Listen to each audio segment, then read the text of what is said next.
হ্যাঁ গাইস, কেমন আছো তোমরা? আশা করি অনেক বেশি ভালো আছো। তো আমিও তোমাদের তো অনেক বেশি ভালো আছি। আর গাইস, আজকে কথা বলবো এই টিকটকার গুলাকে নিয়ে, এই ছাপরি গুলা যেগুলা টিকটকে অশ্লীল ভিডিও বানায়। সঠিক বলেছেন। আমি সঠিক না বললে কে বলবে ভাই? অবশ্যই তোমাদেরকে দেখাবো এরা কি কি ভিডিও বানায়। তো আজকের ভিডিও শুরু করা যাক। তো আমরা ফার্স্টে কথা বলবো এই আপুটাকে নিয়ে, আর আপুটাকে নাকি রেপ করা হয়েছে, কতটা সত্য কতটা মিথ্যা সেটাই আজকে আমরা এই ভিডিওতে জানবো। তো তোমরা এই কথাটা শুনলে বুঝতে পারবা কতটা সত্য না মিথ্যা। চলছেই। ওরা আমাকে বাথরুমে নিয়ে যে ধরে নিয়ে আসে আবার করতেছে। আমি যে অসুস্থ হয়ে পড়ছি ওরা ওটা দেখেই না, ওরা আমাকে জোর করে করতেছে। আমি যে কতবার করে নিষেধ করলাম, মনে করেন যে 12টা থেকে 3টা পর্যন্ত চলছেই।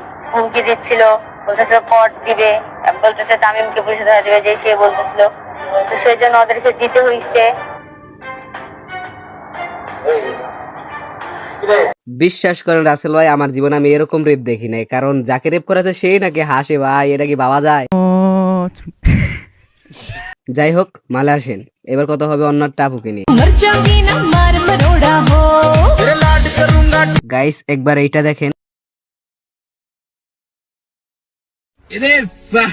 একবার ভাবেন ভাই, কতটা পরিমাণ খারাপ হলে মানুষ এরকম ভিডিও বানায়। আর আমাদের বাংলাদেশের পোলাপান গুলা করে কি, এই ভিডিও গুলা দেখে হাতের কাজ শেষ করে। বিশ্বাস করেন রাসেল ভাই, আমার মনে চায় দু এক সময় এই আপুটাকে এই ভাইয়ের কাছে নিয়ে যাওয়া উচিত।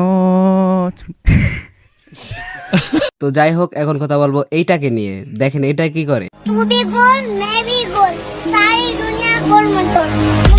বিশ্বাস করেন রাসেল ভাই, আমার মনে হয় কি টিকটকটারে করুম বানায় হালাইছে। আর নাইলে ভাই এরকম ভিডিও বানায়। দেখেন একবার এইটা।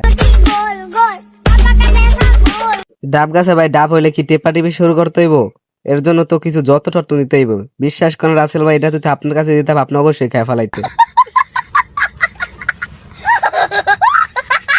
যাই হোক, মালে আসেন। এটা বাদ দিলাম, আরেকটাকে ধরবো।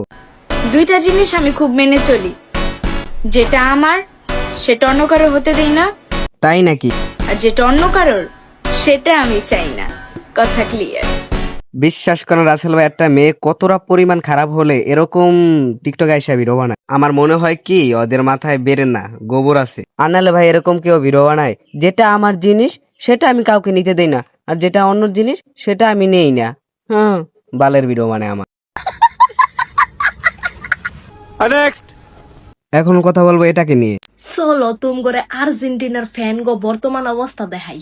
আল্লাহ আল্লাহ আল্লাহ, কোনোভাবে আম করে জিতে দেও, আল্লাহ কোনোভাবে আম করে জিতে দেও। ভাইয়ের কথা কি বলবো ভাই, এটা কি টিকটকে কন্টেন্ট বানাইতে আসে না টিকটকে সাপ্রিগিরি করতে আসে? হ্যাঁ, যখন ব্রাজিল হারে তখন একটা ভিডিও নিয়ে আসবো কানতে কানতে, আবার যখন আর্জেন্টিনা হারে তখন একটা ভিডিও নিয়ে আসে, আবার পর্তুগালকে নিয়ে আবার একটা ভিডিও নিয়ে আসে। মানে এগুলা কোনো কথা ভাই? এগুলা বিশ্বাস করেন রাসেল ভাই, আমি যদি দেশের প্রধানমন্ত্রী হইতাম না, তাহলে এগুলার সবার আগে গাড় ধরে বাইর করে দিতাম। সঠিক বলেছেন।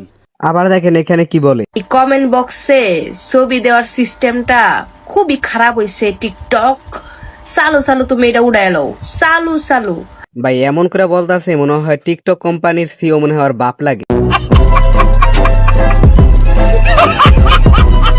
এই কমেন্ট বক্সে ছবি দেওয়ার সিস্টেমটা খুবই খারাপ হয়েছে। টিকটক বালের ভিডিও বানায় আমার ভাই। এই সব কন্টেন্ট বানাইতে হয় কিরা গো? দেখো মুখটা কেমন করে রাখছে। তো এখন ধরবো আরেকটা। এই যে এরকম চুল ছেড়ে দেন ভিডিও বানায়, এগুলা দেখলে না ভাই আমার শরীরটা যা জ্বলে। ও সরি, তারও ভিডিওটা দেখো। কি দরকার ছিল ভালোবাসি বলে ধ্বংস করার? কি দরকার ছিল ভালোবেসে পিছন মারা? আর ভাই এগুলা কোনো ভিডিওর পদের ভিতর পড়ে ভাই, কোনো কথাবার্তা নাই। মানে আই একটা ডায়লগ ঠাইলগ দেবো, আর টিকটক কোম্পানিও বলো তার তোমরাও বলো। আর না হলে ভাই এইসব ভিডিও কেউ দেখে ভাই বলো? মানে ইমোশনাল হয় সেটা একটা মানা যায়, মানে ইমোচোদন আলো না কোনো পদের ভিতর না। আমি একটু একটু ডায়লগ দিল শেষ।